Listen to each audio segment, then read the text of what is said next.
ছাত্র শিবিরের এক ছেলে, যার কাছে একটি মাত্র শিবিরের ডায়েরি পাওয়ার কারণে তাকে পিটিয়ে হত্যা করা হয়েছিল।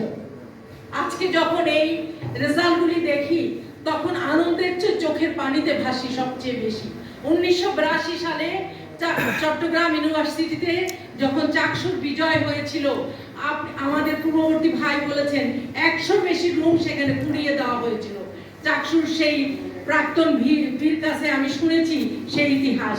আর আজকে এই 44 বছর পরে আবার চাকসুতে যখন শিবির বিজয়ী হয়েছে, আমরা সেজদা অবনত ভাবে আল্লাহ সুবহানাহু তাআলার দরবারে শুকরিয়া আদায় করি যে মহান প্রভু, তুমি নিশ্চয়ই সত্যকে একদিন বিজয় দান করবেই, যতই তারা মুখের ফুৎকারে নিভিয়ে দিতে যাক না কেন।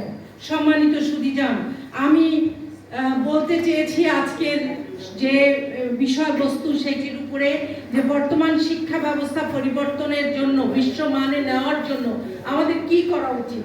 আমরা জানি যে আমাদের পাঠ্যক্রম বা পাঠদান পদ্ধতি, আমাদের শিক্ষণ পদ্ধতি পরিবর্তনের প্রয়োজন। আমি কথা দিয়ে আমি যেন তাদেরকে প্রভাবিত করতে পারি, আমি যে কথা বলতে চাই সেটি যেন তার আত্মায় প্রতিফলিত হতে পারে। দিন শেষে গিয়ে সে যেন এই শিক্ষার বাস্তবতার সাথে আদর্শিক প্রভাব নিয়েও বড় হতে পারে, সেটি দরকার শিক্ষা ব্যবস্থার মধ্যে। এবং সাথে সাথে দরকার প্র্যাকটিক্যাল নলেজ, অ্যাসাইনমেন্ট, প্রযুক্তি সমন্বিত ক্লাসরুম এবং সিলেবাস ও কারিকুলামকে স্কিল বেসড, কম্পিটেন্স বেসড তৈরি করা দরকার।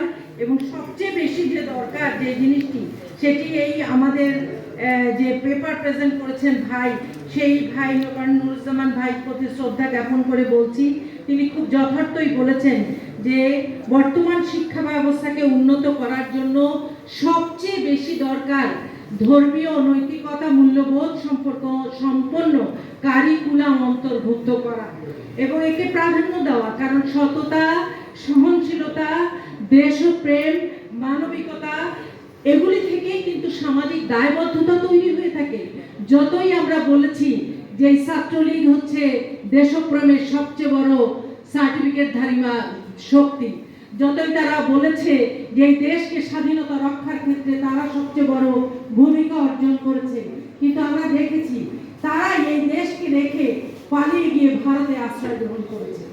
সম্মানিত সুধীজন, সেই জন্য আমি বলতে চাই, দেশপ্রেম তৈরি করার জন্য প্রত্যেক ব্যক্তির শিক্ষার সাথে সততা, সহনশীলতা, পরমত শ্রদ্ধা, দেশপ্রেম এগুলি ওতপ্রোতভাবে জড়িত।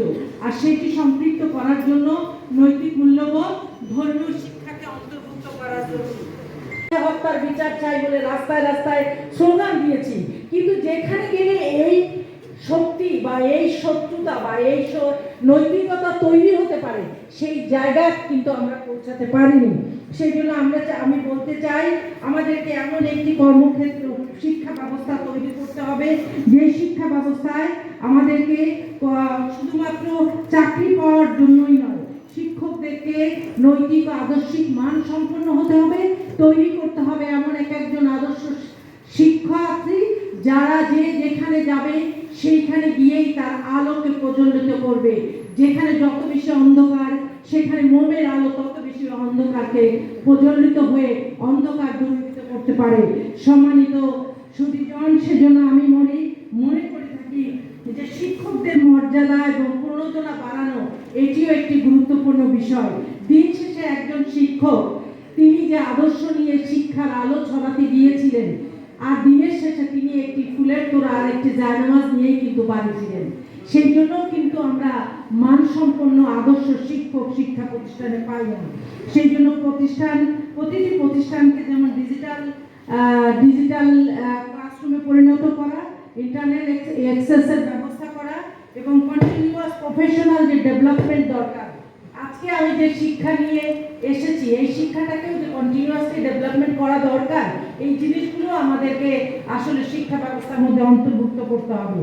এবং ভাই যেটি বলেছিলেন, পরীক্ষা ভিত্তিক মূল্যায়নের পাশাপাশি পারফরমেন্সের মূল্যায়ন হওয়া দরকার এবং প্রজেক্ট, প্রেজেন্টেশন, অ্যাসাইনমেন্ট এগুলি হওয়া দরকার। এবং এই সৃজনশীল পদ্ধতির সাথে আমি নিজে কাজ করেছি দীর্ঘদিন।